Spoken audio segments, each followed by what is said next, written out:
우리가 진리의 말씀을 배우고 또 말씀대로 또 살아가는 일에 힘쓰려고 할 때마다 회방하는 세력들이 있습니다. 바로 이단입니다. 또 거짓 교사입니다. 거짓 교사들은 오늘 본문의 말씀과 같은 초대교회도 있었고요. 지금 우리 가까이에도 있습니다. 우리는 거짓 교사의 미혹에 빠지지 않도록 오늘도 깨어 있어야 하겠습니다. 그리고 하나님의 말씀으로 분별할 수 있어야 하겠습니다. 영적인 경계를 해야 한다는 말입니다. 그렇다면 이러한 거짓 교사들의 특징을 우리가 잘 알고 있어야 합니다. 그래야 경계도 할 수 있고요, 분별도 할 수 있기 때문입니다. 먼저 거짓 교사들은요, 영적으로 오염되어 있습니다. 그래서 복음의 진리를 오염시켜 버립니다. 그리고 주님을 부인하게 만듭니다. 참된 신앙인데 의심하게 만듭니다. 그들은 참 교묘합니다. 사랑의 가면을 쓰고요, 친절한 모습으로 사람들에게 접근합니다. 광명의 천사인 척 탈을 쓰고 다가옵니다. 그러나 거짓 교사들은 영적으로 오염되어 있기에 그들이 가르치는 교리는 문제가 많습니다. 처음에는요, 우리가 잘 알고 있는 교리랑 비슷한 내용으로 접근합니다. 그러나 나중에 가서는 점점 무엇을 가르칩니까? 거짓된 이단 교리를 가르칩니다. 그리고 그 거짓된 이단 교리에 중독되게 만들어 버립니다. 그리고 그리스도 예수로부터 주어진 이 참된 복음을 버리게 만듭니다. 그래서 우리가 깨어있지 않으면 거짓 교사들에게, 이단에게 속아 넘어갑니다. 우리가 말씀을 철저하게 공부하고 말씀을 붙들고 있지 않으면 미혹에 빠지기 쉽습니다. 우리들에게 참과 거짓을 분별하는 지혜가 필요합니다. 말씀의 지혜가 필요합니다. 거짓 교사들의 또 다른 특징이 있는데요, 도덕적으로, 윤리적으로 타락해 있습니다. 그들의 행동이 바르지가 않습니다. 생각이요, 악한 것으로 부패되어 있습니다. 성적으로도 타락했습니다. 그래서 참 더럽고 추합니다. 거짓 교사들 참 음란했습니다. 그러고 보니 늘 거짓 교사들에게는 성적인 문제가 있었습니다. 지금의 이단들에게서도 동일하게 나타나는 문제입니다. JMS가 대표적입니다. 예수님을 믿지 않는 사람들은 교인들이 성적인 타락에 빠지는 모습을 보고 무엇이라고 말하겠습니까? 결국 진리의 도를 비판할 뿐입니다. 원래 진리의 도는요, 하나님께서 예수 그리스도를 통하여 성취하여 주신 복음입니다. 그런데 거짓 교사들은 탐욕과 탐심에 빠져버렸습니다. 탐심과 욕심을 채우려고 거짓 가르침을 주었던 것입니다. 교인들을 착취했던 것입니다.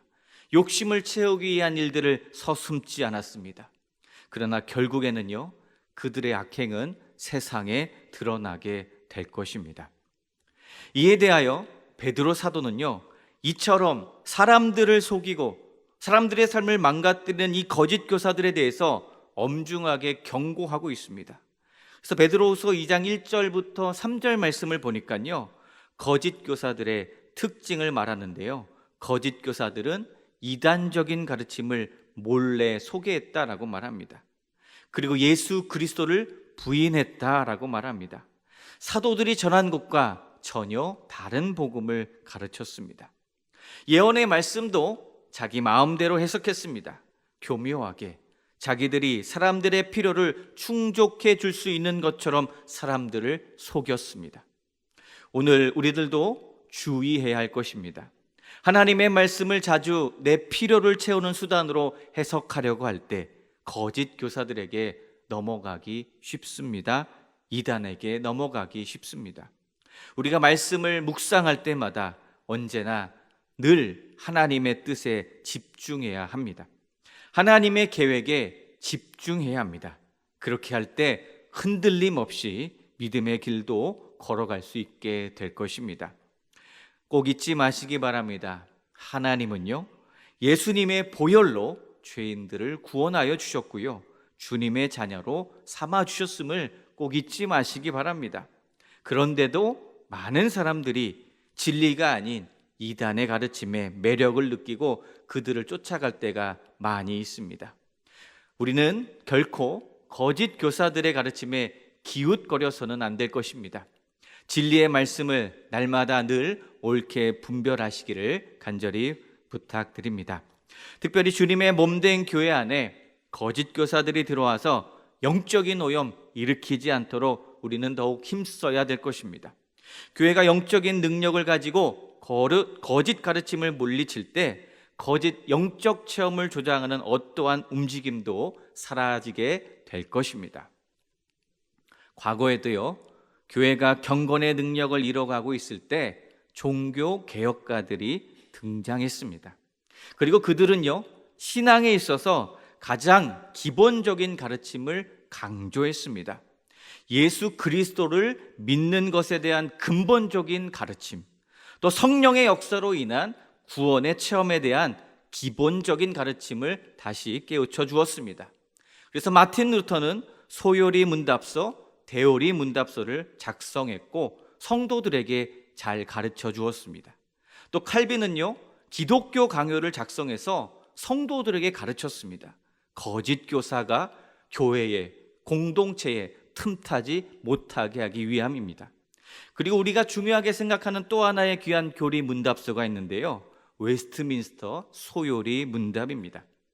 370여 년 전 당시 영국 교회에서도 잘못된 가르침이 유행했다고 합니다. 바른 신앙이요, 침식당하고 있었습니다. 그래서 가정에서부터 참된 신앙 교육을 이루기 위해, 그리고 영국이 하나님 앞에 바로 설 것을 생각하고 소요리 문답서를 작성했다고 합니다. 이 소요리 문답서는 370년이 지난 오늘날에도 여전히 유용합니다. 교회에서나 가정에서나 주님의 백성들이 구원의 체험과 경건의 삶에 있어서 흔들리지 않게 도와주기 때문입니다. 한국 장로교회도요, 그래서 웨스트민스터 요리 문답서를요, 표준적인 신앙 문서로 채택하고 있습니다. 그래서 우리가 세례 교육이나 또 피택자 교육을 받을 때, 신앙 교육을 할 때마다 꼭 빠지지 않고 소요리 문답을 공부하는 것입니다. 그래서 어떠한 이단의 공격이 있더라도, 어떠한 어설픈 이단 교리로 미혹하더라도 하나님의 말씀을 중심으로 흔들리지 않게 하기 위함이었습니다.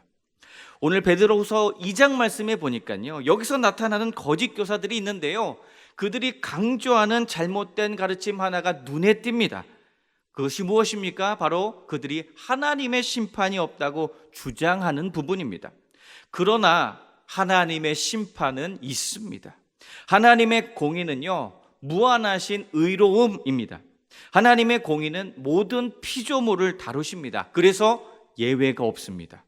소요리 문답 네 번째 질문을 보니까요, 하나님은 어떤 분이신가라고 질문합니다. 이에 대한 답이 무엇입니까? 하나님은 영이시며 무한하시고 영원하시고 불변하시고 존재하고 계시며 그 본질 안에 지혜와 능력과 거룩함과 공의와 선하심과 진리가 있다라고 가르쳐 줍니다. 하나님 거룩하십니다. 하나님의 거룩함은 무한한 순수함을 말합니다. 하나님은 더러움, 영적 오염으로부터 완전히 자유로우신 분이십니다. 그리고 죄와 더러움은 용납하지 않으시는 분이십니다. 미워하십니다. 하나님께서 택한 백성을 구원하시는 목적이 무엇이겠습니까? 사랑하는 주님의 백성을 죄와 더러움에서부터 건지시려고 구원하신 것입니다. 거룩함을 추구하기 위해서 구원하셨습니다. 거짓 교사들과 이단의 가르침에 미혹당하지 않기 위해서 예수 그리스도를 통해서 우리를 구원해 주신 것입니다. 그래서 하나님의 공의는 모든 피조물을 다루는 것입니다. 하나님의 공의로는 불의한 자들을 반드시 심판하십니다. 그래서 베드로후서에 나오는 이 심판이 없다고 말하는 이 거짓 교사들의 가르침 모두 거짓입니다. 베드로후서 2장의 거짓 교사들은 이런 말을 합니다. 미래에 심판이 없을 거야. 이런 거짓말합니다. 그렇게 말해놓고 뭐 하라고 말합니까? 심판이 미래에 없으니까 마음껏 인생을 즐기라 라고 그런 강조를 합니다. 이게 정말 가장 큰 잘못된 가르침입니다. 거짓 교사들의 주장과는 다르게 하나님의 심판은 있습니다. 그 심판은 악한 자들을 기다리고 있습니다. 하나님의 심판은 멀리 있는 것 같아 보이나 그렇지 않습니다. 하나님의 심판은 없는 것 같아 보일 수는 있지만 그렇지 않습니다. 거짓 교사들과 그 교훈을 따르는 자들에게 그 심판이 속히 임할 것입니다. 거짓 교사들은 결국 구원을 얻지 못할 것이고 파멸당할 수밖에 없을 것입니다. 그래서 베드로는요, 하나님의 심판이 있다는, 반드시 임한다는 그 증거를 오늘 말씀을 통해 가르쳐 주는데요, 세 가지를 예로 들어 가르쳐 주고 있습니다. 첫째는요, 하나님이 죄 지은 천사들을 심판하신 예를 들고 있습니다. 그것이 바로 4절 말씀입니다. 하나님이 범죄한 천사들을요, 용서하지 아니하셨다라고 기록을 합니다. 거짓 교사들은 범죄한 천사들과 같은 그런 운명에 처할 것입니다. 하나님은요, 죄를 지은 천사들을 감옥에 가두셨습니다. 어둠의 사슬로 묶으셨습니다. 악한 천사들은요, 감옥에 갇혀서 지내다가 결국 최후 심판을 받습니다. 베드로는 천사들이 이 최후 심판 전까지 감옥에 갇혀 있다라는 이 사실을 알려주고 있습니다. 그래서 심판이 없다는 이 거짓 교사들의 가르침을 반박하는 증거로 사용합니다. 천사들도 심판을 받기 위해서 갇혀 있는데 하물며 예수님의 가르침을 부정하는 거짓 교사들은 당연히 심판을 받을 것이라고 말하고 있습니다. 심판의 두 번째 예는요, 홍수 심판입니다. 홍수 심판은요, 노아 시대 때 일어났습니다. 하나님은 경건하지 않은 자들이 살았던 그 옛 세상을 용서하지 않으신 일이 있습니다. 그래서 홍수로 심판하셨습니다. 홍수로 세상이 심판을 받았습니다. 이 사실은 곧 무엇을 증명합니까? 심판은 모든 사람에게 임한다라는 이 사실을 증명하고 있습니다.